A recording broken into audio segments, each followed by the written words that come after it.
Good morning students. In this video we will discuss carbonyl compounds and nucleophilic addition reaction and electromeric effect and condensation reactions. Okay.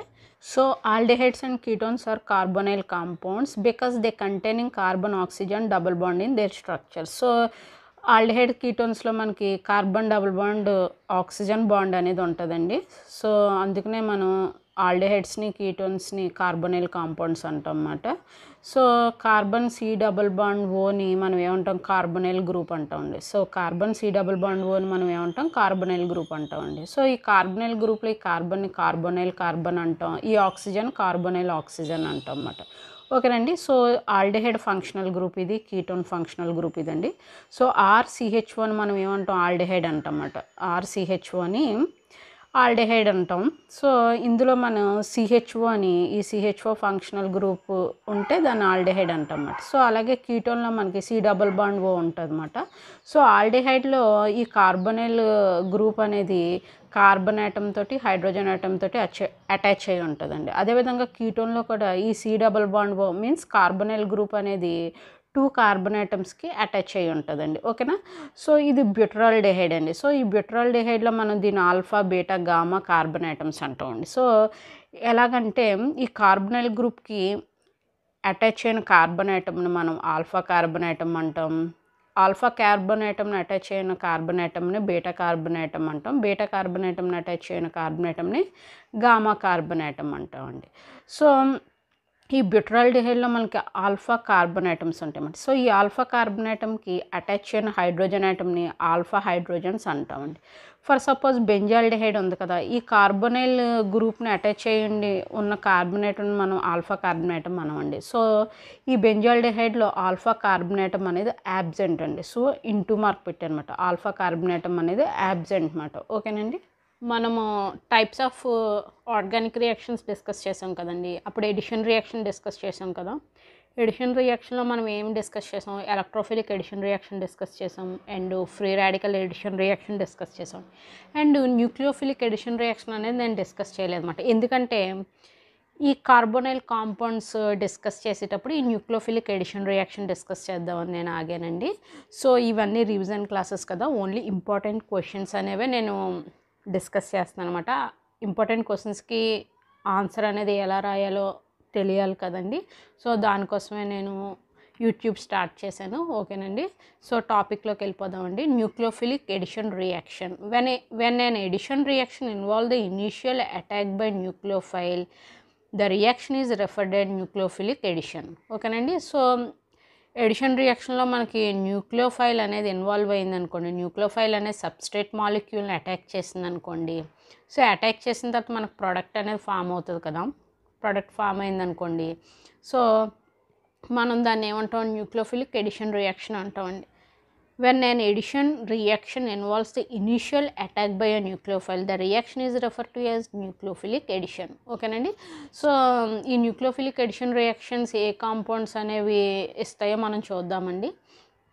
So for suppose alkanes ఉన్నాయి కదా, alkanes undergo free radical substitution reaction and alkenes undergo electrophilic addition reaction as well as free radical addition reaction.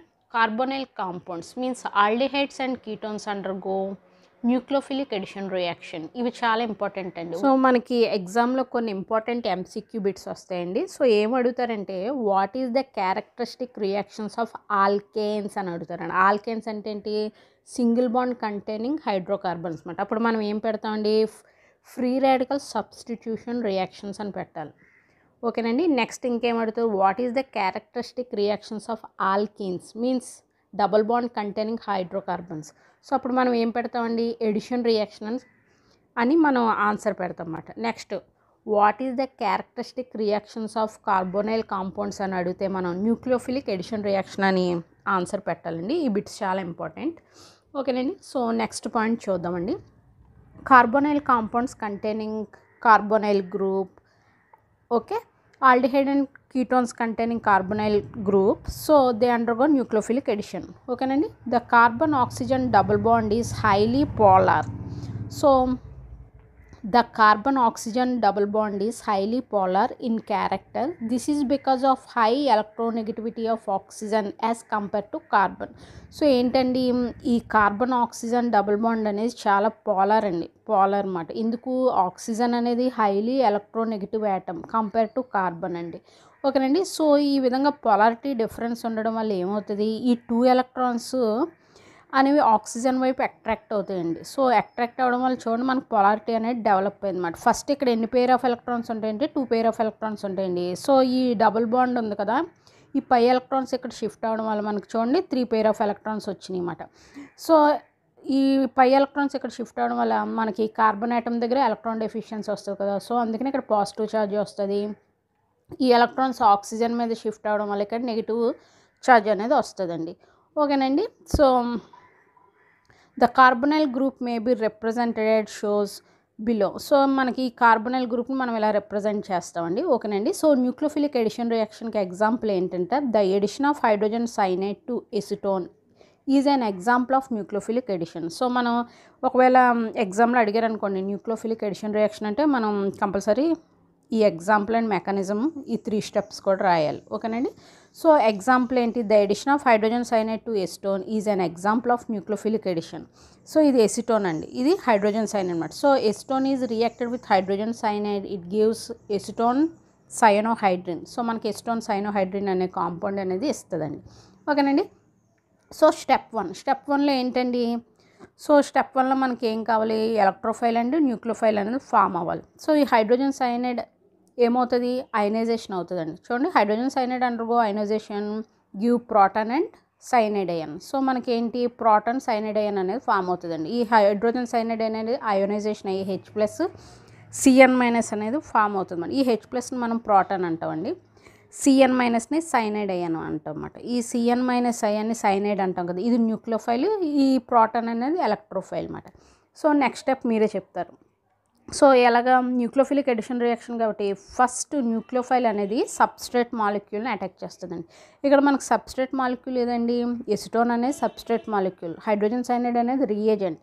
So ఇది nucleophilic addition reaction కాబట్టి ఈ cyanide ion అనేది మన substrate మాలిక్యూల్ని ఎసిటోన్ని attack చేస్తుంది. In the presence of nucleophile మనకి polarity అనేది develop అవుతుంది అన్నమాట. ఎలా డెవలప్ అవుతుందండి, న్యూక్లియోఫైల్ అనే సబ్స్ట్రేట్ మాలిక్యూల్ని రీచ్ అవ్వగానే ఈ పై ఎలక్ట్రాన్స్ అనేవి ఆక్సిజన్ యాటమే షిఫ్ట్ అయిపోతాయి అన్నమాట. షిఫ్ట్ అవ్వగానే ఏమవుతుంది, ఈ కార్బన్ యాటమ్కి పాజిటివ్ ఛార్జ్ వస్తుంది, ఈ ఆక్సిజన్ యాటమ్కి నెగిటివ్ ఛార్జ్ వస్తుంది.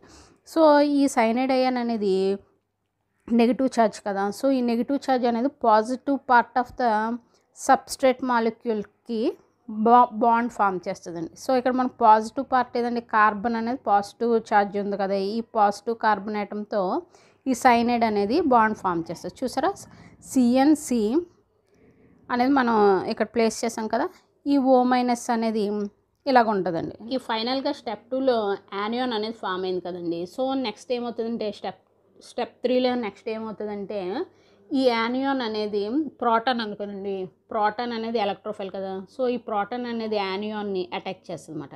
అటాక్ చేసినప్పుడు మనకి ఏం ఫామ్ అయింది, ఎస్టోసైనోహైడ్రిన్ అనేది ఫామ్ అయిందండి. సో ప్రోటాన్ అనేది ఏంటండి, పాజిటివ్ ఛార్జ్ కదా, ప్రోటాన్ అనేది పాజిటివ్ ఛార్జ్ కదండి. సో ఈ ప్రోటాన్ అనేది ఏం చేస్తుందంటే ఈ ఆక్సిజన్ యాటమ్ మీద మనకు 3 పేర్ ఆఫ్ ఎలక్ట్రాన్స్ ఉన్నాయి కదా, సో 1 పేర్ ఆఫ్ ఎలక్ట్రాన్ తీసుకొని ఈ ప్రోటాన్ అనేది OH బాండ్ అనేది ఫామ్ చేస్తుందండి, OH బాండ్ అనేది ఫామ్ చేస్తుంది అనమాట.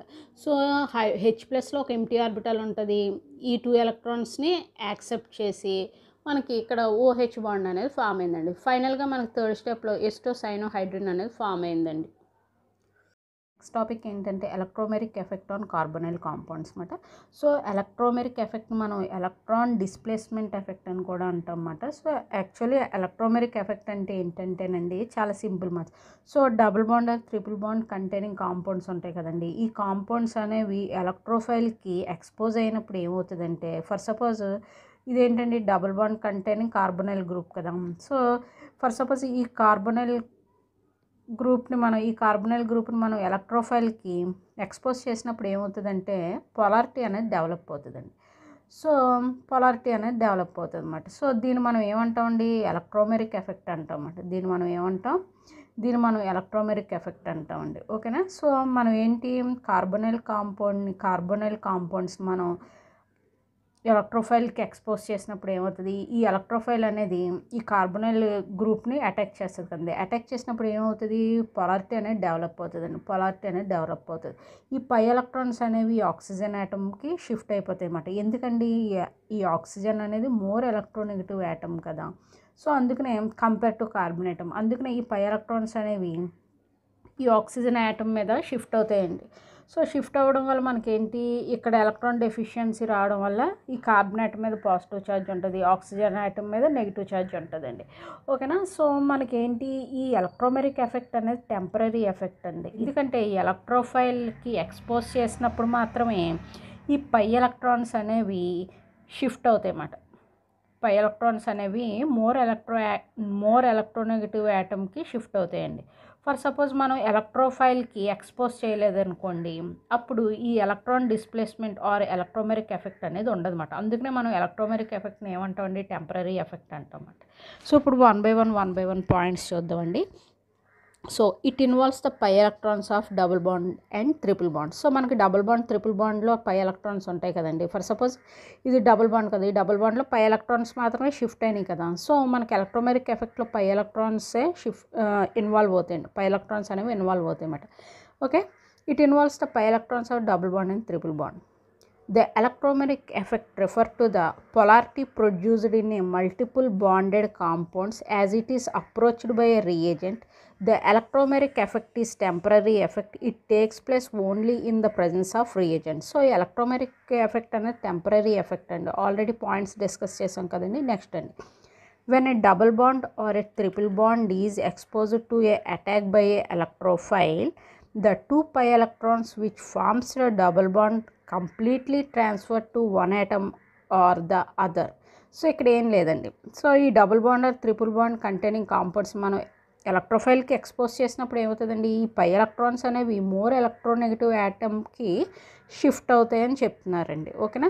The electromeric effect is represented as, so మనం ఎలక్ట్రోమెరిక్ ఎఫెక్ట్ని ఈ విధంగా రిప్రజెంట్ చేస్తామండి. ఈ కాంపౌండ్స్కి కార్బొనైల్ గ్రూప్ ఉంటుంది కదా, కార్బొనైల్ కాంపౌండ్స్ ఏంటి, మనకి ఆల్డిహైడ్ కీటోన్స్. సో ఆల్డిహైడ్ కీటోన్స్లో మనకి కార్బొనైల్ గ్రూప్ ఉంటుంది.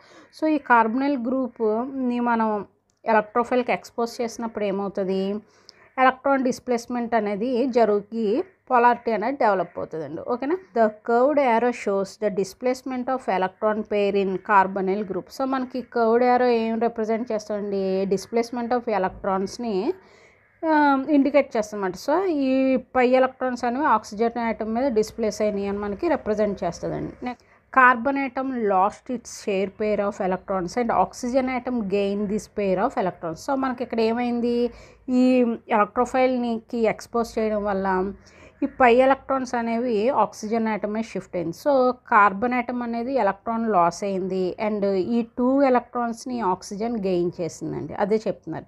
As a result carbon atom acquires a positive charge. So మనకి ఈ పై ఎలక్ట్రాన్స్ ఇక్కడ షిఫ్ట్ అవ్వడం వల్ల ఇక్కడ ఎలక్ట్రాన్ డెఫిషియన్సీ వచ్చి కార్బన్ యాటమ్కి పాజిటివ్ ఛార్జ్ అనేది వస్తుంది, ఆక్సిజన్ యాటమే నెగిటివ్ ఛార్జ్. సో మనకేంటి, ఈ పై ఎలక్ట్రాన్స్ ఇక్కడ షిఫ్ట్ అవ్వడం వల్ల ఆక్సిజన్ యాటమ్కి నెగిటివ్ ఛార్జ్ అనేది వస్తుంది. సో ఇంకొక ఎగ్జాంపుల్ చూద్దామండి. ఫర్ సపోజ్ మనం ఆల్కిన్స్ని ఎలక్ట్రోఫైల్కి ఎక్స్పోజ్ చేసినప్పుడు ఏమవుతుందంటేనండి, ఈ పై ఎలక్ట్రాన్స్ అనేవి ఇక్కడికి షిఫ్ట్ అవుతాయి అన్నమాట. ఓకేనా. పై ఎలక్ట్రాన్స్ అనేవి ఇక్కడ షిఫ్ట్ అవుతాయి. ఫస్ట్ మనం ఎక్స్పోజ్ చేయకముందండి పొలారిటీ అనేది డెవలప్ అవుతుంది. ఎలక్ట్రోఫైల్కి ఎక్స్పోజ్ చేయనప్పుడు పొలారిటీ అనేది డెవలప్ అవుతుంది. ఎలక్ట్రోఫైల్కి ఎక్స్పోజ్ చేసినప్పుడు మాత్రమే ఆల్కిన్స్లో కానీ కార్బొనైల్ గ్రూప్లో కానీ పొలారిటీ అనేది డెవలప్ అవుతుంది అన్నమాట. అందుకనే మనం ఎలక్ట్రోమెరిక్ ఎఫెక్ట్ని టెంపరీ ఎఫెక్ట్ అంటామన్నమాట. In the presence of reagent మాత్రమే పొలారిటీ అనేది డెవలప్ అవుతుందండి double bond and triple bond containing కాంపౌండ్స్లో. ఫర్ సపోజ్ మనం ఎలక్ట్రోఫైల్కి ఎక్స్పోజ్ చేయకపోతే పొలారిటీ అనేది డెవలప్ అవుతుందండి. చూడండి, ఇక్కడ పొలారిటీ అనేది డెవలప్ అవ్వలేదు అన్నమాట. In the presence of electrophile polarity is developed. Okay. So మనం ఎలక్ట్రోఫైల్కి ఈ ఆల్కిన్ ఎక్స్పోజ్ చేసినప్పుడు ఏమవుతుందండి, ఈ పై ఎలక్ట్రాన్స్ అనేవి ఈ కార్బన్ ఆటమ్కి షిఫ్ట్ అవుతాయి అన్నమాట. షిఫ్ట్ అయినప్పుడు ఈ కార్బన్ ఆటమ్కి పాజిటివ్ ఛార్జ్ వస్తుంది, ఈ కార్బన్ ఆటమ్కి నెగిటివ్ ఛార్జ్ వస్తుంది. ఈ కార్బన్ ఆటమ్కి పాజిటివ్ ఛార్జ్ ఎందుకు వస్తుందండి, ఎలక్ట్రాన్ డెఫిషియన్సీ వల్ల. ఓకే. సో మనకి నాన్ పోలార్ కాంపౌండ్ అనేది ఎలక్ట్రోఫైల్కి ఎక్స్పోజ్ చేసినప్పుడు పోలార్ కాంపౌండ్ అనేది ఫామ్ అయిపోయిందండి. ఓకే, ఈ నాల్కిన్ electrophile attacks a carbon carbon double bond. ఈ నాల్కిన్ electrophile attacks the carbon carbon double bond. Carbon carbon double bond made up of one sigma bond and one pi bond. The electrons in pi bond are quite exposed. చూసారండి, మనం already sp2 hybridisation చదివేటప్పుడు మనం point నేర్చుకున్నాం కదండి. So ఈ pz orbitals అనేవి హైబ్రిడైజేషన్లో involve అవ్వవు. Each pz orbital is containing 1 electron, c1 electron. So ఇవి ఏంటండి, ఎక్స్పోజ్డ్గా ఉంటాయండి. అందుకనే మనం ఏం చెప్పాం, alkenes are more reactive than alkanes. ఎందుకండి, ఆల్కీన్స్ అనేవి మోర్ రియాక్టివ్. సో ఈ pz ఆర్బిటాల్లో ఉన్న ఎలక్ట్రాన్స్ అనేవి ఎక్స్పోజ్గా ఉంటాయండి. సో చక్కగా ఈ ఎలక్ట్రోఫైల్ అనేది చక్కగా అటాక్ చేయడానికి ఎక్స్పోజ్గా ఉంటాయి అన్నమాట. ఓకేనండి, సో అదే చెప్తున్నాను అనమాట. ఓకేనా, the electrons in the pi bond are quite exposed. Under the influence of electrical field of the positively charged electrophile, the symmetry of the molecular orbital is disrupted entirely in favor of one carbon atom. మనకి ఏంటండి, first ఏంటి, ఎలక్ట్రోఫైల్ని expose చేయనప్పుడు ఏంటంటే ఈ pz ఆర్బిటల్లో ఒక electron ఉంటుంది, ఈ pz ఆర్బిటల్లో ఒక ఎలక్ట్రాన్ ఉంటుందండి. యాక్చువల్లీ ఈ పై బాండ్ని ఫామ్ చేసే ఆర్బిటల్స్ ఏంటండి, pz ఆర్బిటల్స్ అనేవి పై బాండ్ ఫామ్ చేస్తాయన్నమాట. సో మనకి ఏంటి, ఎలక్ట్రోఫైల్కి ఎక్స్పోజ్ చేయనప్పుడు ఈ pz ఆర్బిటల్లో ఒక ఎలక్ట్రాన్, ఈ pz ఆర్బిటల్లో ఒక ఎలక్ట్రాన్ ఉంటుందండి. సో మనం ఎలక్ట్రోఫైల్కి ఎక్స్పోజ్ చేసిన తర్వాత ఏమవుతుంది, ఈ pz ఆర్బిటాల్లోని ఎలక్ట్రాన్ అనేది ఈ pz ఆర్బిటాల్లోకి షిఫ్ట్ అయిపోతుందండి. ఫస్ట్ ఏంటి, ఎక్స్పోజ్ చేయనప్పుడు సిమెట్రీగా ఉంది, ఎక్స్పోజ్ చేసిన తర్వాత సిమెట్రీ అనేది డిస్రప్ట్ అయిందండి. సిమెట్రికల్గా ఉందా, సో ఎక్స్పోజ్ చేసినప్పుడు ఏమైంది, ఈ pz ఆర్బిటాల్లో ఎలక్ట్రాన్స్ ఇక్కడ షిఫ్ట్ అయిపోయినాయి కదా. సో ఇది ఎంటీగా ఉంది, ఇక్కడ 1 pair ఆఫ్ ఎలక్ట్రాన్స్ ఉన్నాయి. సో ఇది సిమెట్రీ లేదు కదండి, అన్సిమెట్రికల్గా ఉంది కదా. సో అదే చెప్తున్నాను అనమాట. ఓకేనండి, సో ఈ విధంగా షిఫ్ట్ అవడం వల్ల ఏమవుతుంది, ఇక్కడ ఈ pz ఆర్బిటల్లో ఉన్న ఎలక్ట్రాన్ ఇక్కడ షిఫ్ట్ అవడం వల్ల ఏమవుతుందండి, ఈ కార్బన్ ఆటమ్కి పాజిటివ్ ఛార్జ్ వస్తుంది, నెక్స్ట్ ఈ కార్బన్ ఆటమ్కి నెగిటివ్ ఛార్జ్ వస్తుందండి. అదే చెప్తున్నాను. This gives a negative charge to the carbon atom to which the pi electrons pair migrates. ఓకేనండి, సో ఈ పై ఎలక్ట్రాన్ అనేది ఇక్కడ మైగ్రేట్ అవ్వడం వల్ల దీనికి పాజిటివ్ ఛార్జ్ వస్తుందని చెప్తున్నాను. While the other atom acquires positive charge. ఓకేనండి, సో ఇది పాజిటివ్ ఛార్జ్ వస్తుంది, ఇది నెగిటివ్ ఛార్జ్ వస్తుందండి. ఓకేనా, సో ఎగ్జాంపుల్ మనకి ఇచ్చారు కదా. సో ఇదేంటండి, ఇథిలీన్లో ఏంటి, ఎలక్ట్రోఫైల్కి ఎక్స్పోజ్ చేయగానే పై ఎలక్ట్రాన్స్ అనేవి ఇక్కడ షిఫ్ట్ అవుతాయి అన్నమాట. సో ఇక్కడ ఎలక్ట్రాన్ డెఫిషియన్సీ ఉండడం వల్ల ఇక్కడ పాజిటివ్, ఇక్కడ ఎలక్ట్రాన్ షిఫ్ట్ అవడం వల్ల ఇక్కడ నెగిటివ్ అనేది వస్తుంది అన్నమాట. ఓకేనా.